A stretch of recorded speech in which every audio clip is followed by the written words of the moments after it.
Welcome back, everybody, to Plaid Couch. It's Jaylene and I today, and we're both huge fucking nerds when it comes to superheroes. So No. we decided that we would share some of our hot takes on comic books, movies, video games, anything superhero related, Mhm. really. Um, Now, my experience, I was born in the mid 90s, so I grew up on the Batman animated show, Spider Man, the animated series, Superman, X Men. I believe I told a story on the podcast before. I was so Spider Man, the animated series, coded that when the Sam Raimi movie was coming out, I was upset because I didn't think it would come close to the animated show. That was on a podcast. Um, but even growing up, like going to the public library, I would either get Goosebumps or comic books. So Good combo. I was a huge like superhero fan growing up, and even through my teens and college years, um, it's always been something I've really enjoyed. How about yourself, Jaylene? What's I was pretty late to the superhero game. My gosh, excuse me. I was also born. I was born in like the late '90s because I'm not as old as you.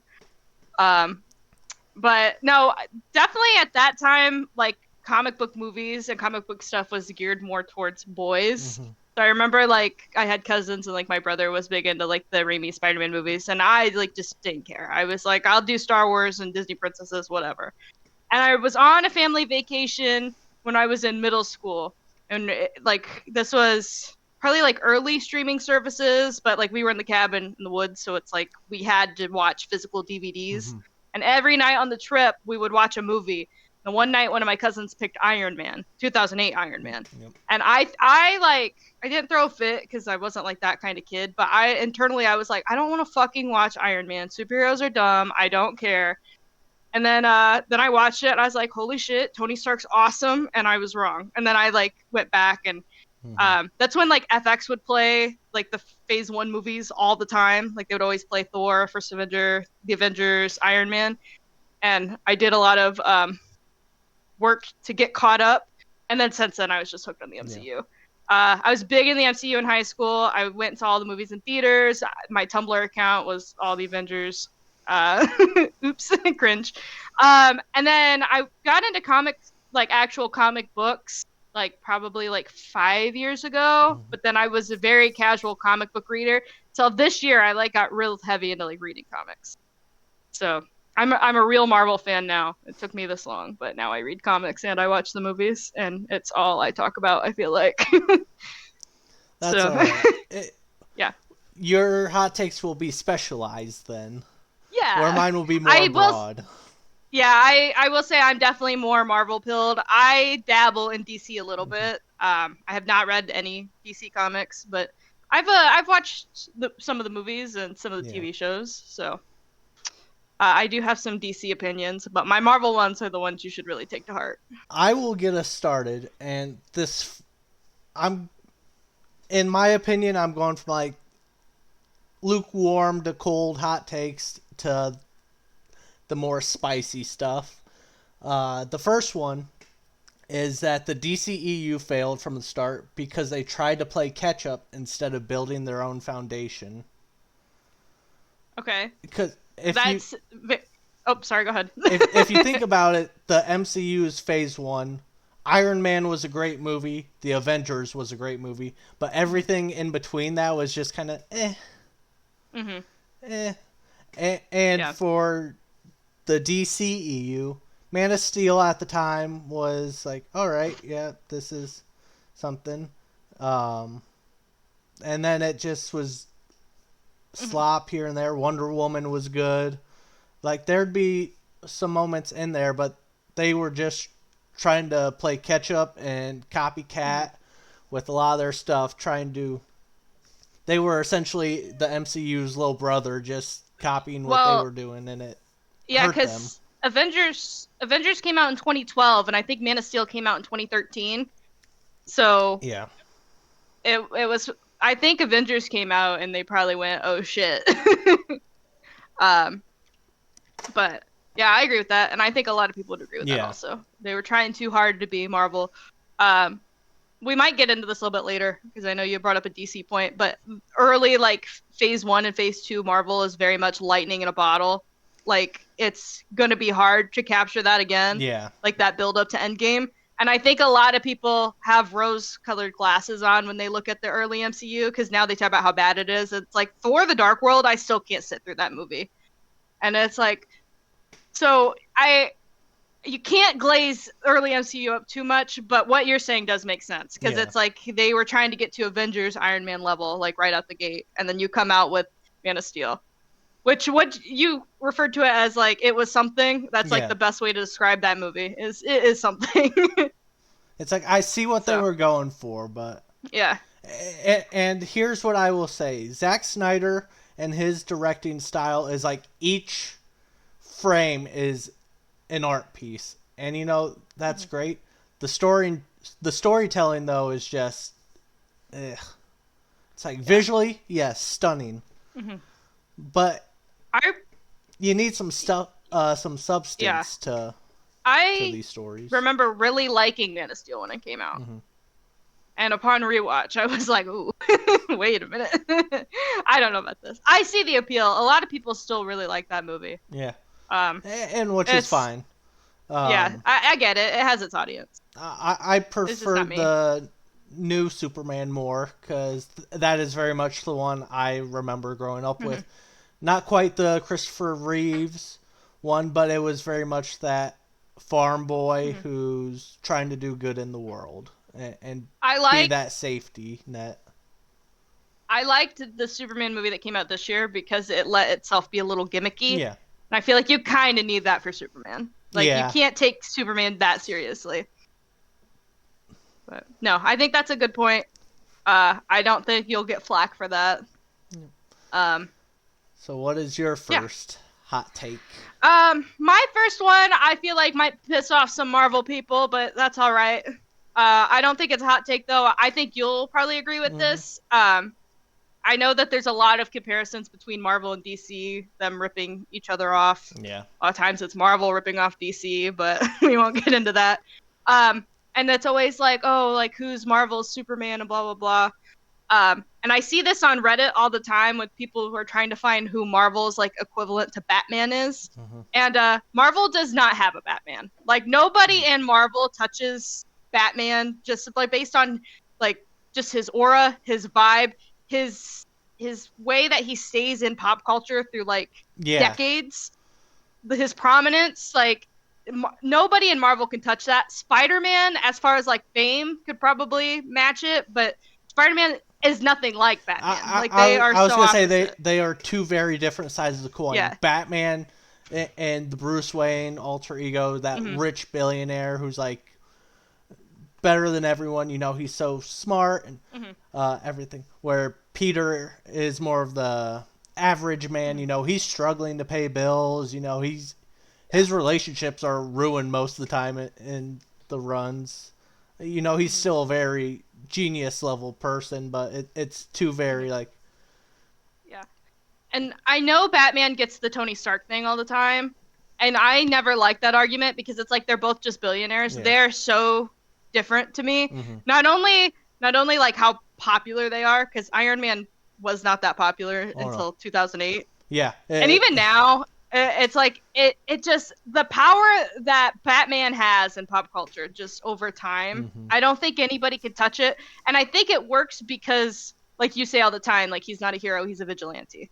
Yeah. Like it's somebody a little bit more darker, a little bit more rougher on the edges that you can root for, and I just don't think Marvel does that as well as Batman to like that extent. Yeah. And I get so sick of, because I always get in these Reddit threads because I think it's funny watching these nerds just like actually get heated about this stuff. And like the two that always come up are Iron Man and Daredevil. And it's like, I get it, but like also they are so different. Yeah. So Daredevil because of like the vigilante, like street stuff, but it's like he's not like financially and like that size. Well, you know, he's got money, but yeah, he's nowhere close to Batman when it comes to finances. No, I agree with that. That's completely, because the closest one would be like Spider-Man. And this isn't one of my hot takes, but Batman and Spider-Man have the best rogues gallery of any superheroes. They're just so in depth, and a lot of them are very interesting. And then you got the gimmicky ones like Condiment King and people like that, where it's like, you throw them in every now and again to just kind of lighten things up. But people forget how like big of a risk it was for Iron Man to be the launching point for the MCU, because no one gave a shit about Iron Man. Most of his comic runs were him being an alcoholic and super depressing. Well, we'll get into more of that later on my list here. But and we could also, like, that could be a whole nother video where we talk about like early MCU, because again, like, that shouldn't have worked out the way it did. It was basically like Marvel Studios like grasping at straws to like keep their licenses, and it somehow like really did work. But yeah, even now, like, after how many years of the MCU, like, Iron Man is not at all like on that popularity level as Batman. Like, you could go out in public right now and you'll see somebody with a Batman t-shirt. Oh yeah. And I just there's nobody me. Marvel doesn't have anybody like that. It's probably you. So I have so many friends who like have just Batman shit, and it's like, oh yeah, okay, he's cool. I just don't think Marvel has that. My next hot take, I talked a little shit about the DCEU. I'll talk some shit about the MCU now. Oh no. With the introduction of the multiverse, the MCU should have started focusing on more solo-driven movies instead of trying to continue expanding the universe and connecting everything. I agree with that. I think they tried doing that with the shows a little bit, but then like Marvel fatigue was a real thing. Ugh, I keep stuttering. Sorry. Because there's some really good shows that I just don't think people gave the chance because they were either too worn out, or like they start out really strong and then they just, like, Falcon and the Winter Soldier is a perfect example of this. Like, the first 3 episodes are fantastic. And like you really start learning a lot about Sam Wilson's character and Bucky Barnes, and then like halfway through it kind of doesn't know what to do with itself. Like, John Walker, I think, is one of the best characters the MCU introduced. They introduced him in that show. He really doesn't do a lot at the end, and then we don't see him again till Thunderbolts. And it's like, we have all these characters that you should be focusing on, but instead we're like, I don't know, trying to get Kang in there. And as much as I love Loki, like, what's Loki doing? Still fucking around all the time? Yeah. I love the Loki series. Like, I shouldn't be, like, I'm not bitching about that, but it's like, I agree. Yeah. I think they're just trying to keep things too connected, and that's hurting them, because not everyone's watching every single show. Not everyone's watching every single movie. That was my biggest... We talked about that for Multiverse of Madness, where... I was just going to say that was my biggest complaint of that movie. I didn't watch WandaVision. And you shouldn't have to watch a show about Wanda and Vision to understand what's happening in a Doctor Strange movie. Like, that... I'm fine with like little nods and references, but it's like a big plot point of that movie is like Wanda losing her kids. And most people who only watch the movies are like, I didn't know Wanda had kids. And it's like, well, technically she doesn't, but she kind of does. And it's like, that like should not. I think. So, no, I agree with that. One of the shows that handled it best was when Netflix had Daredevil, because in the first season, it's mentioned once, like, oh yeah, the incident that happened. And that's their nod to the Avengers, and then it's its own story. It's like, stuff like that is okay, but when the, like, main story is like, oh, you've had to watch Ant-Man and the Wasp and Quantum Manium of whatever. It's like, I'm losing track of all this here. You know, I'm not getting the red yarn out to follow all these different threads. Some lead to fucking nowhere. I get like if you're watching a movie like Infinity War Mm-hmm. and like having to watch all the movies to build up, but it should still like be a good like Infinity War is just a standalone, I think, good movie. Yeah. You kind of need to at least watch Infinity War to like get Endgame, but that makes sense because they're like sister movies. Yeah, it's part 1, part 2. Yeah, but like the modern MCU, it just became too much. Yeah. There's too much going on, and it would have been a little bit better if they didn't have so much stuff that was just mediocre. But it's like, you know, if they were all hitters, it's like that's one thing because then you have people like really wanting to watch this stuff. But it's like you can't expect everybody who likes Marvel to like pay for a Disney Plus subscription to invest like hours into these shows that like aren't that compelling.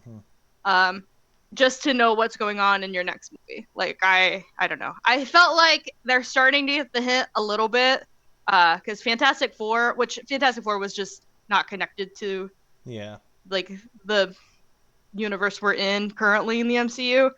So I get why that one worked. But that was so refreshing because it was so different and like I didn't feel like I had to watch every fucking Marvel project. I feel like Thunderbolts did a pretty good job of like bringing these characters together but also explaining their backstories enough to where like okay, I didn't necessarily have to watch. Well, that's not true either because that's how you get John Walker. I don't know. I feel like they're trying to backtrack now. I think they know they fucked up and then they're trying to be like, "Oh shit." Which makes me real nervous about Doomsday. But no, that take I agree with 100%. Look at me, already nerding out about the MCU. Yep. So we just shit on Marvel quite a bit. I would like to not shit on them for a little bit. Okay. I think just in general, movies, comics, just as a franchise, that Marvel has better and more compelling teams and better at team dynamics than DC does. And you can correct me if I'm wrong, because like I said, I mostly just fuck with Marvel, but like you have Fantastic Four, the Avengers, not so much the comics, but definitely the movies. Yeah, I was gonna say there's the Justice League, Teen Titans, Suicide Squad's like, kind of hit or miss with a lot of their stuff. Doom Patrol, Green Lantern Corps, again's pretty hit or miss with a lot of their things. I don't necessarily disagree. Okay. You could disagree. That one I'm not like that passionate about it. No, I think worst case it'd kind of be a wash because it's like some Justice League stories are really good and compelling. Some Avengers stories are kind of You know, everything has its ebbs and flows. So, right.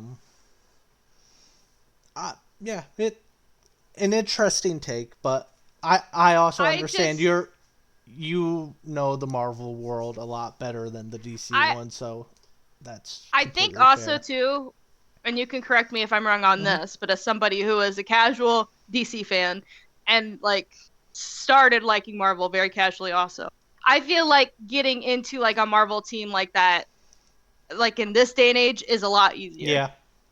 One, because the MCU is better than like the DCU right now.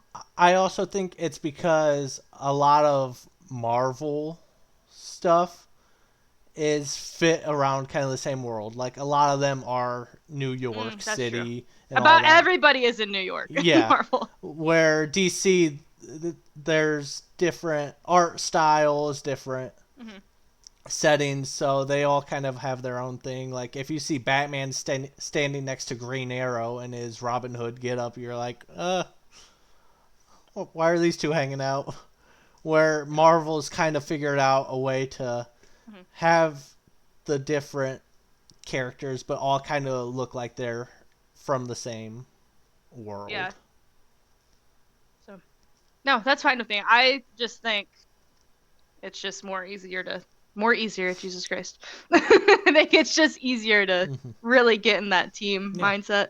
And I like the teams better. But also, I just like Marvel better. I'm going to completely contradict myself on my next point, by the way. From what I just said, it's going to get thrown out the window, the next one. All right. My next take is I do not have an issue with comics, movies, video games, etc.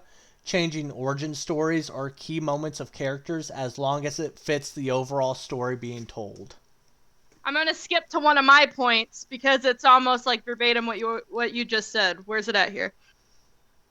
Character changes and designs and backstories from comics to movies, even if drastic, are fine if it's done correctly and respectfully. Yeah. Do you have an example? Because I have one. Tip of my tongue.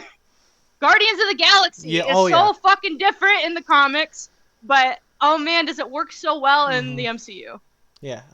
The one I was gonna bring up, I'm big on the Insomniac Spider-Man games. The Doc Ock origin in that is you slowly see him like being filled with hate and rage towards Norman Osborn. Spoiler for this however old game. You slowly see him descend from Otto Octavius to Doc Ock. And it's very cool and compelling. MJ in that is a journalist for the Daily Bugle. And people are like, oh, that's Peter's job. And it's like, who gives a shit? You know, MJ is one of my favorite, like, Spider-Man characters. She's badass, you know, really cool. And especially in the early runs where it's like, she kind of gave Peter some shit, you know.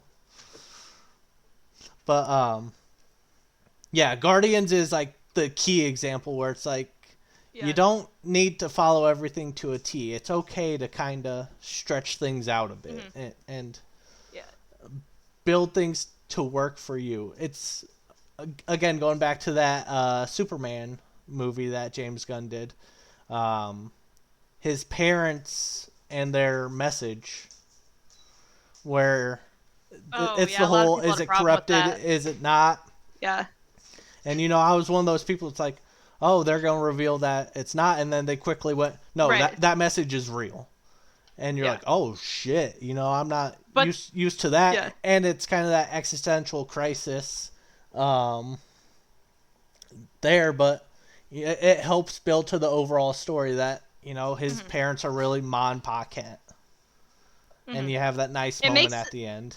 I was just going to say that moment at the end, but like the moment when the scene in the movie that makes me cry every time, as spoiler if you haven't seen James Gunn Superman, is when he gets off the ship and his parents are helping him in his childhood bedroom. He's like kind of out of it and he goes, "Ma, they sent me here to rule over people." It, like, you could hear the pain in his voice. And, like, oh, it kills me every time. It's such a good scene. And it's so subtle, too. Yeah. It's not like he's having a full-down, like, breakdown, because he's obviously, like... He's still processing not completely coherent, yeah. But, like, his delivery on that is so, like, oh, my God. It's so good. I want to rewatch Superman now. Yeah. Look. But, yeah, that is a good point. That's why I had it on mine. Yeah, so I Guardians definitely, for sure, is, like, my biggest example.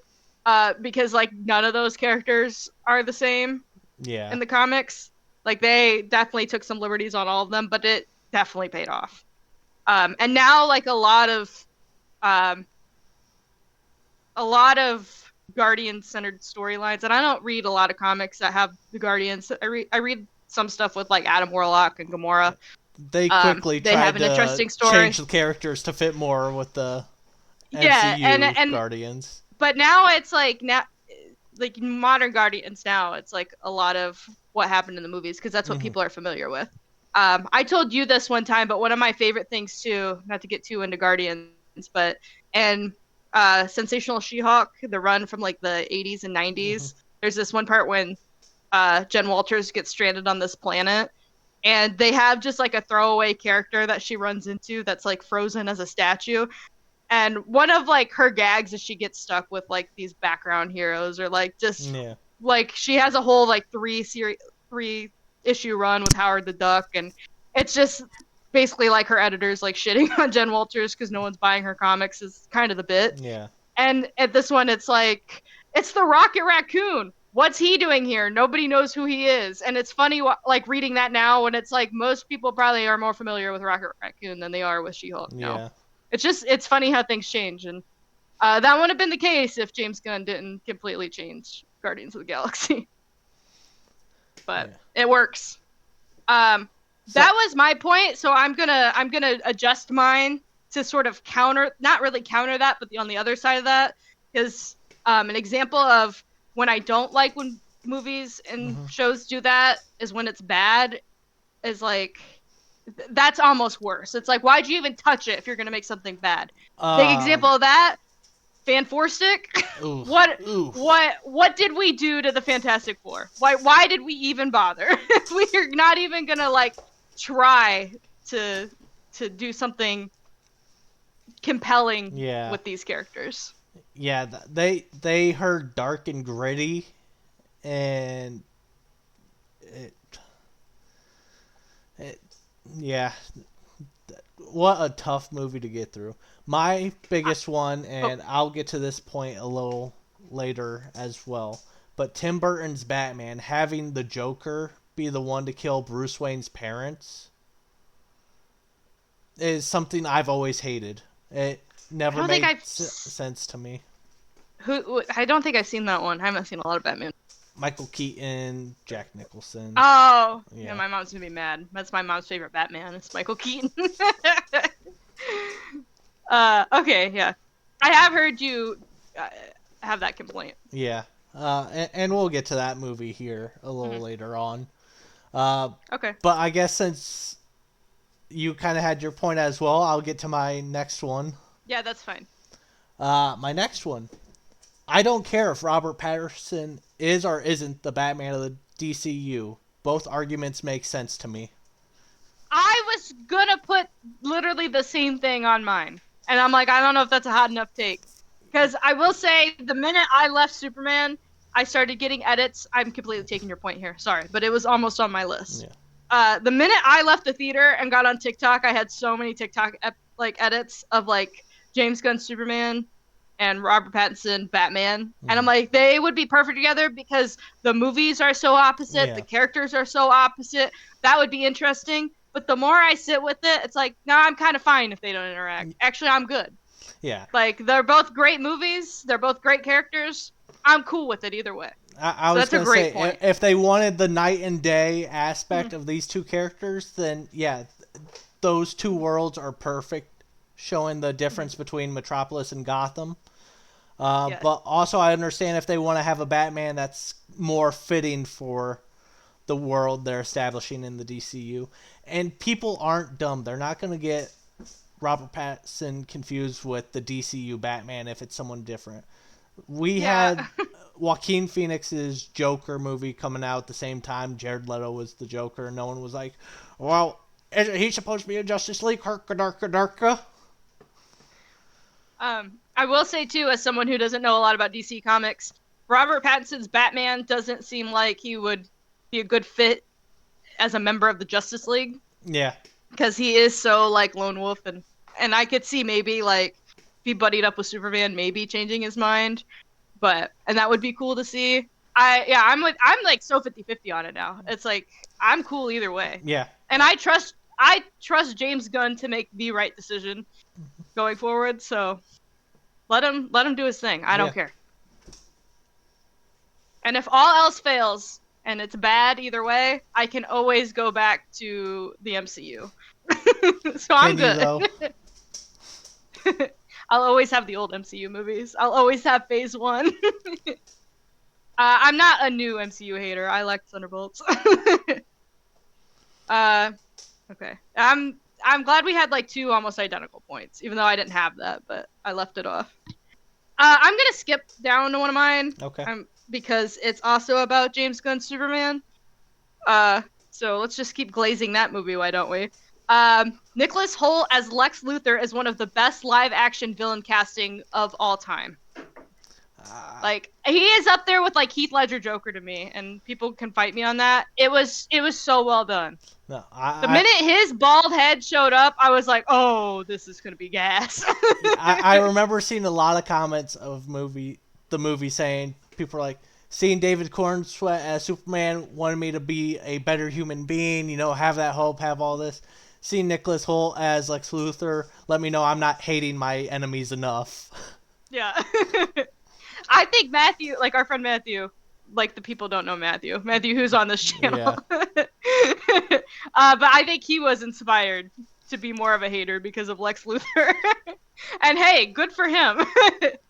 No, I left that movie. I love the whole cast of James Gunn Superman. Yeah. That's one thing that like James Gunn gets right is his cast.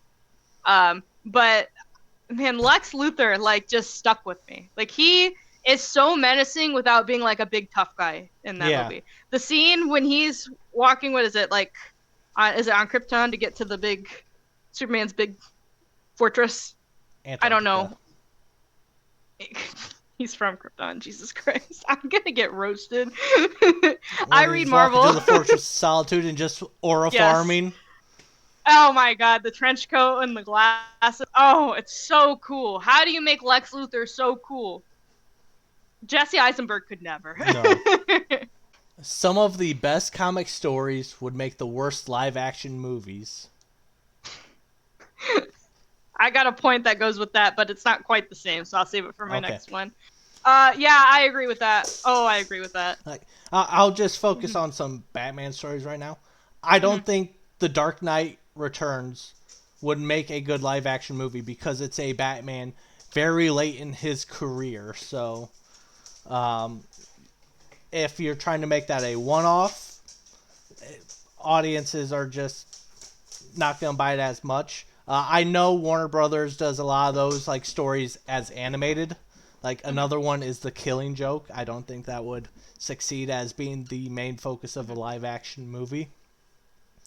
But having those animated as movies to where it's more of the like, oh, we can make this basically one-to-one of the comics, helps it. But if you're trying to format that into a live-action movie, makes it a lot tougher for general audiences. That goes like really similar with one of my points, but I do get that. I think an example to your point is like I know a lot of people wanted a Planet Hulk MCU movie. I feel like that's really hard to do in the MCU, and people are like, Ragnarok's the closest thing we'll get to Planet Hulk. And it's like, I'm kind of okay with that. Like, Planet Hulk would be a fun, like, animated thing, like you said. But that's a big feat for live action. Yeah. And I just... So, yeah, some things are just best left to different mediums. Another one I'll say is the Dark Phoenix saga. They've tried twice to make those live action, and both those movies have sucked. Well, we'll always have the third time's the charm.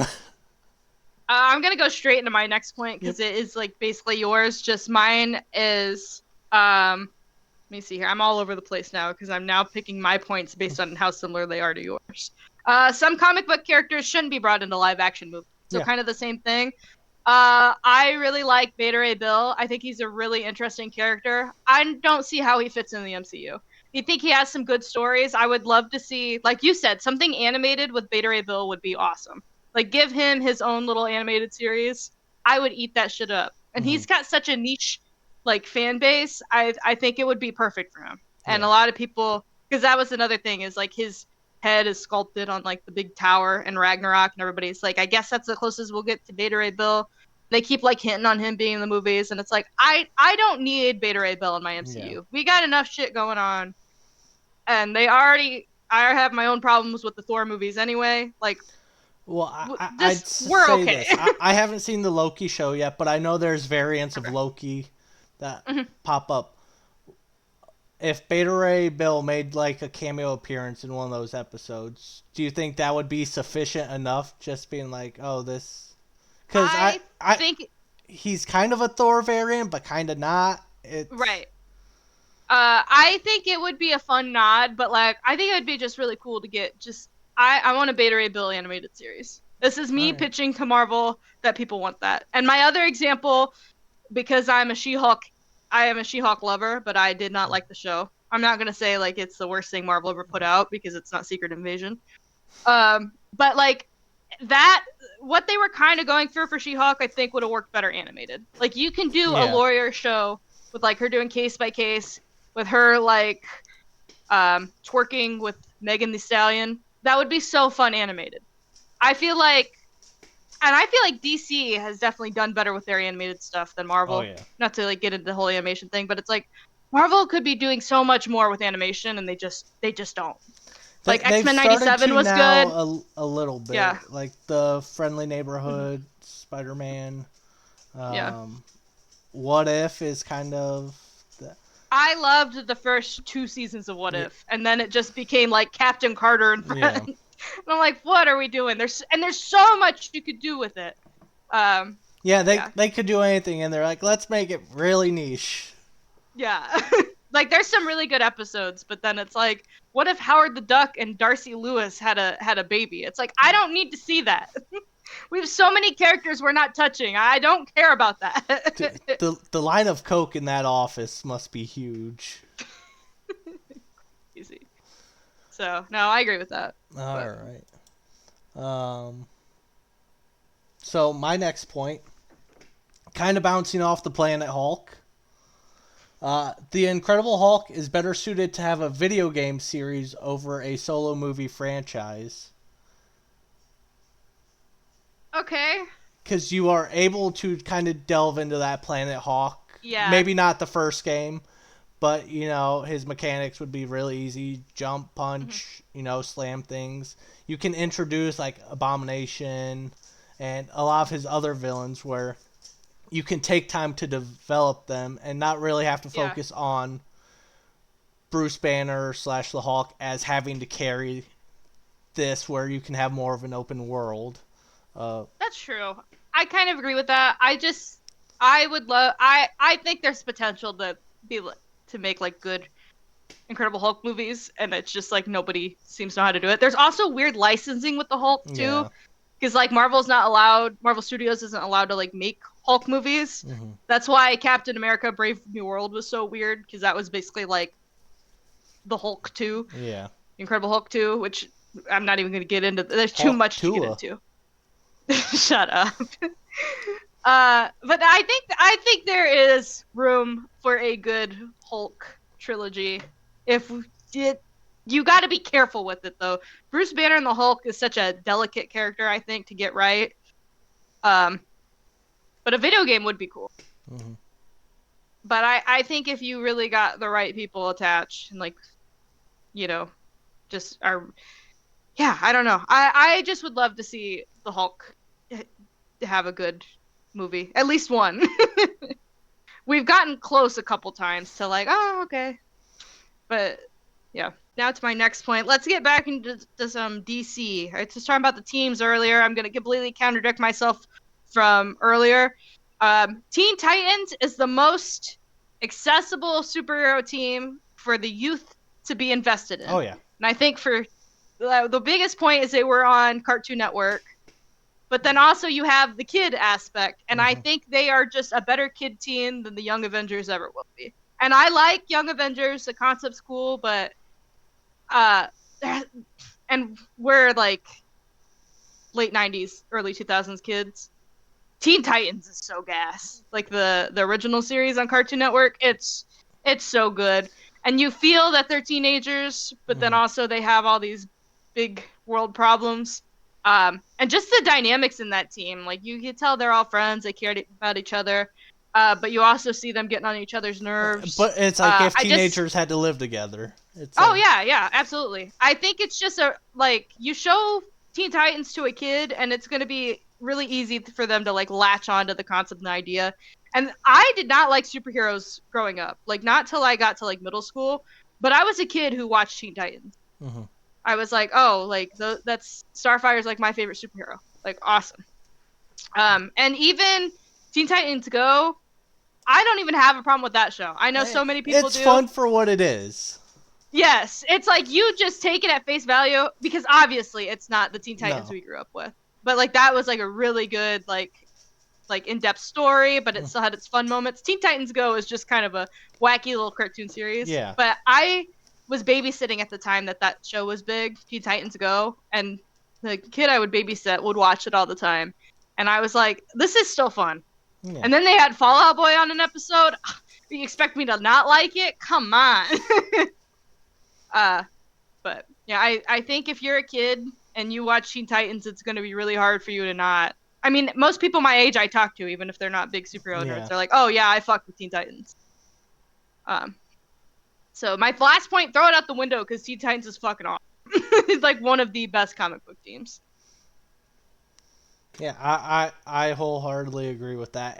And I like how diverse it can be. I know most of us know the one that was on the show, but there's interchangeable characters. I know sometimes it gets muddled with like Young Justice and different things like that, but overall I think that's a team where you can change out some of the core members and still have that magic to it. All right. My next point, Tim Burton's Batman is very overrated, but I appreciate that it helped move Batman towards the darker fantasy setting. Okay. As someone who's not seen those movies, I'm going to have you explain some things. So, it's not necessarily there were darker Batman stories before that, but that is the thing that kind of set it in place as, Batman being darker than... Like, that's his thing. Yes. Again, I've been very outspoken in our friend group. I don't like those movies. But again, it helps set up the Batman animated series as well.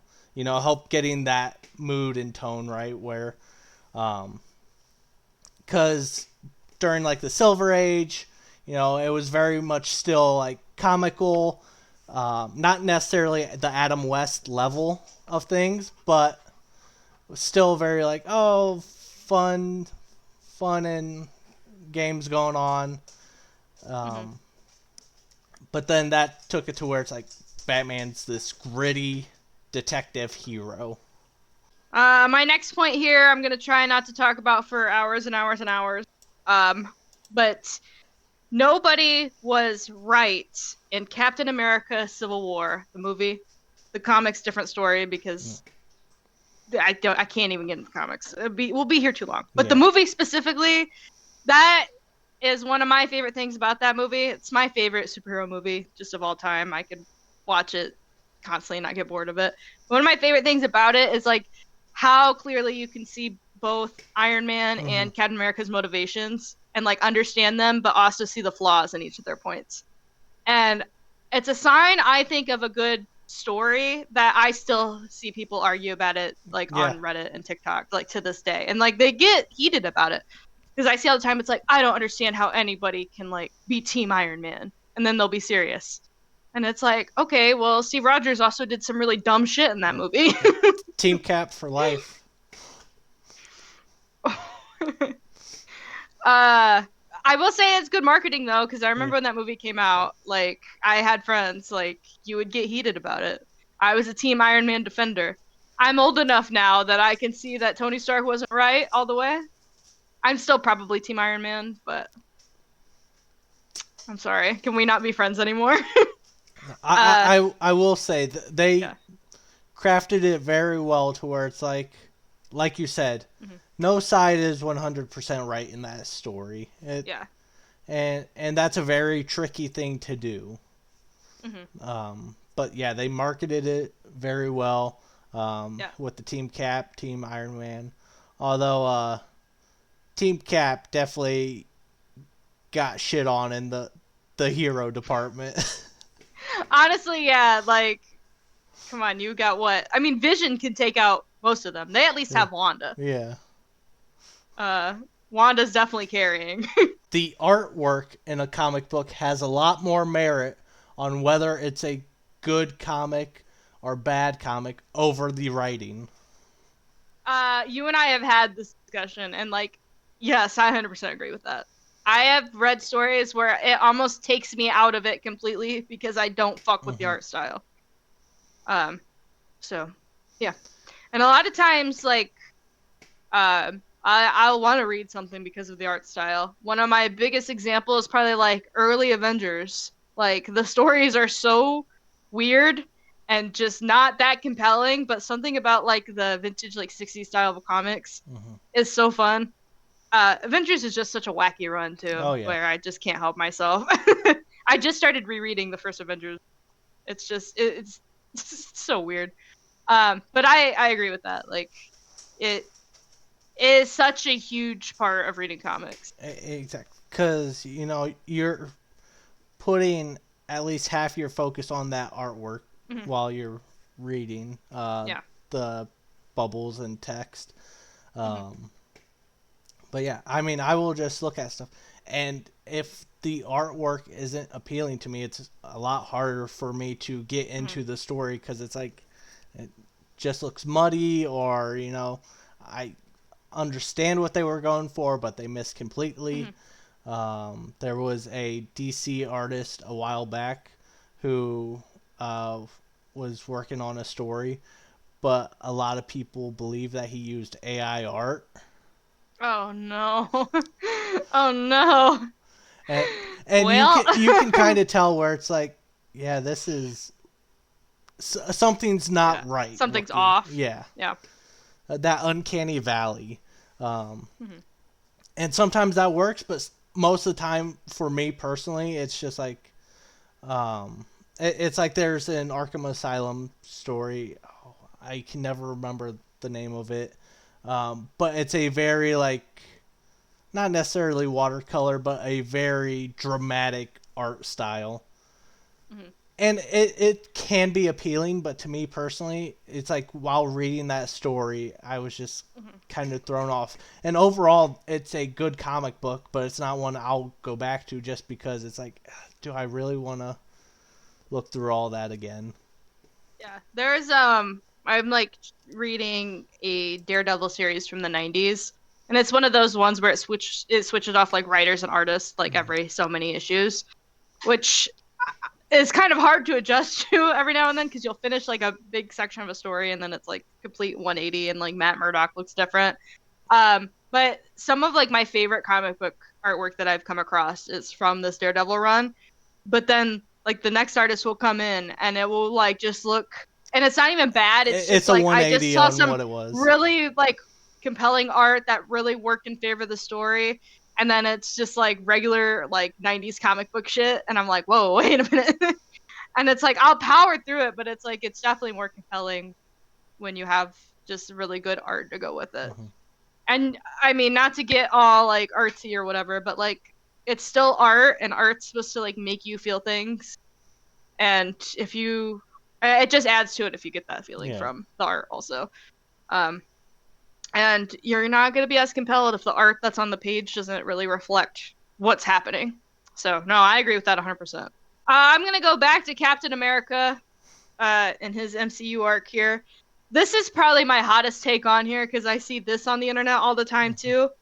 I think that Steve Rogers did have a good ending in the MCU, and he didn't just leave Bucky behind. I see that shit all the time, where it's like, he just left Bucky all by himself.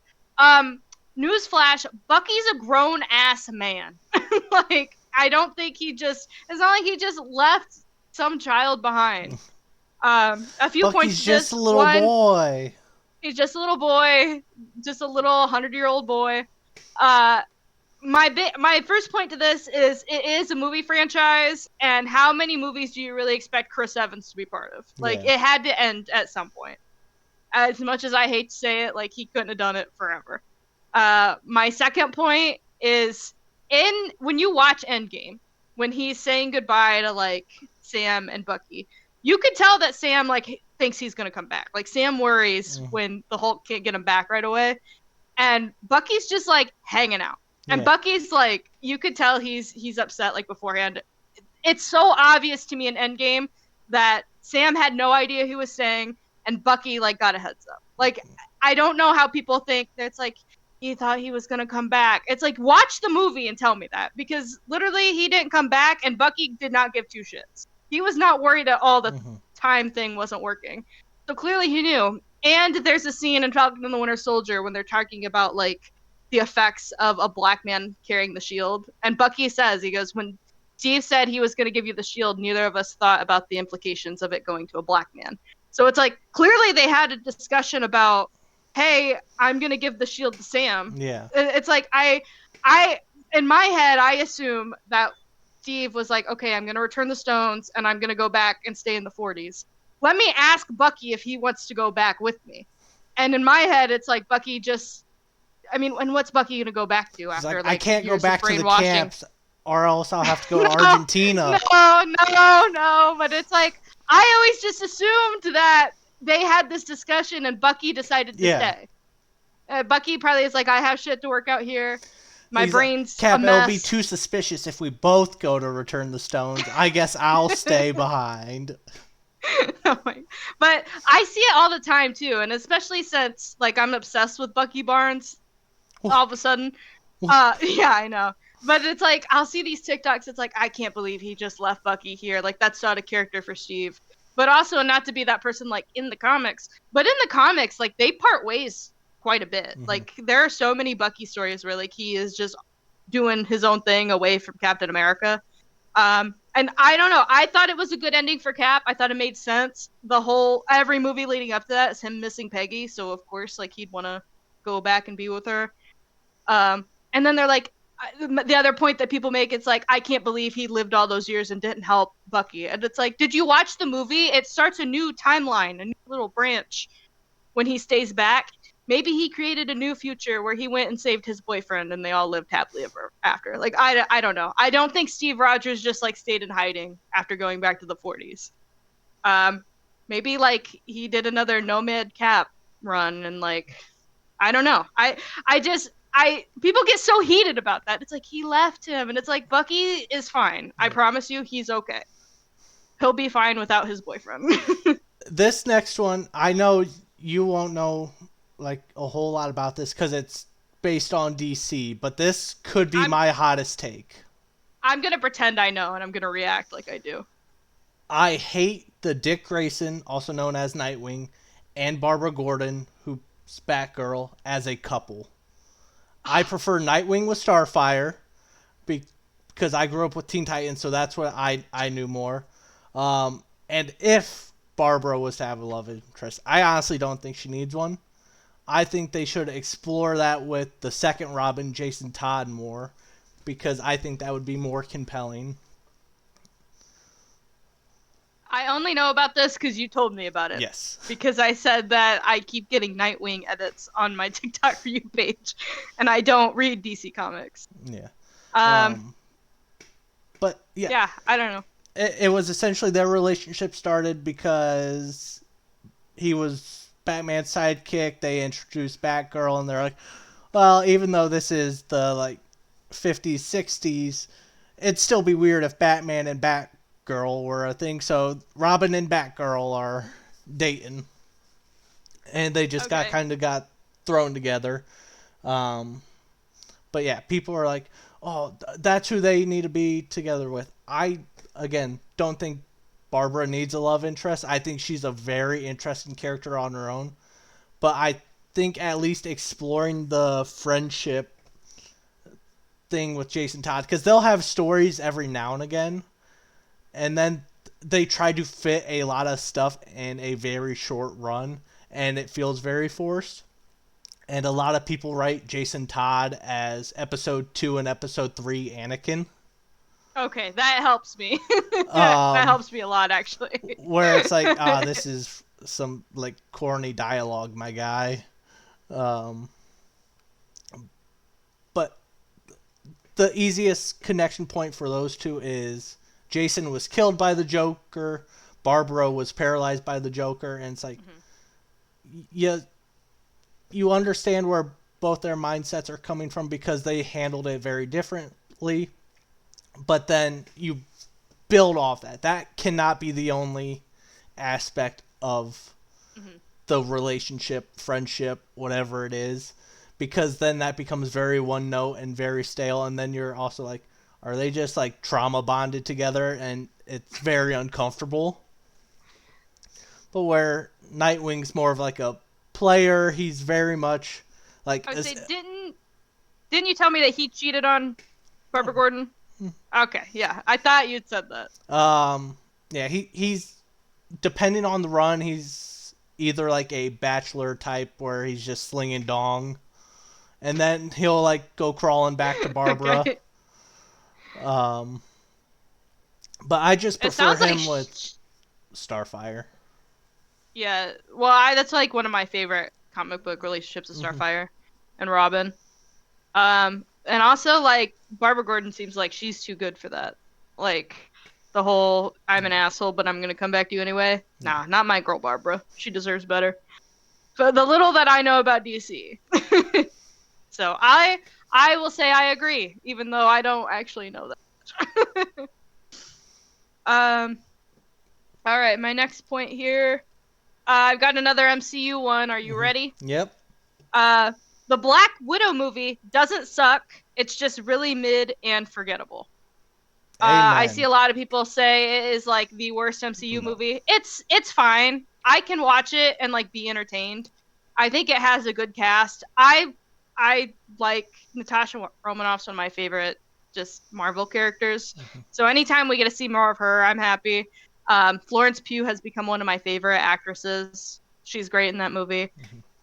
David Harbour, he's a good actor. That's what I'll say about him. There's some news about him lately.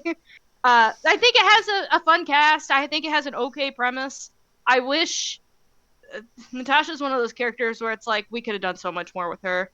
Part of me is like happy that we got her in early MCU because it definitely helped shape how women are treated in comic book movies now. Because like they were awful to her. I mean, they're still not great to women, but like early MCU and like Joss Whedon, like that was a bad time. But I wish we would have got like a really good, even if it wasn't a Black Widow movie, like just a really good, compelling story with Natasha Romanoff, where she wasn't just constantly sexualized and just like a love interest in one of the other characters. But I don't know. I think the movie is just okay. It's really mid. It's really forgettable. I've rewatched it a few times and like there's worse MCU movies. I think it gets just a little bit too much hate. Yeah, but then I see some people talk about how it's like one of the best movies. It's like, all right, well, let's not go there. it was post Endgame, correct? Yes. And it just came out at that time. You know, the COVID epidemic was huge. Yeah. And it went straight to streaming. So that was the first MCU movie to hit streaming. I think maybe.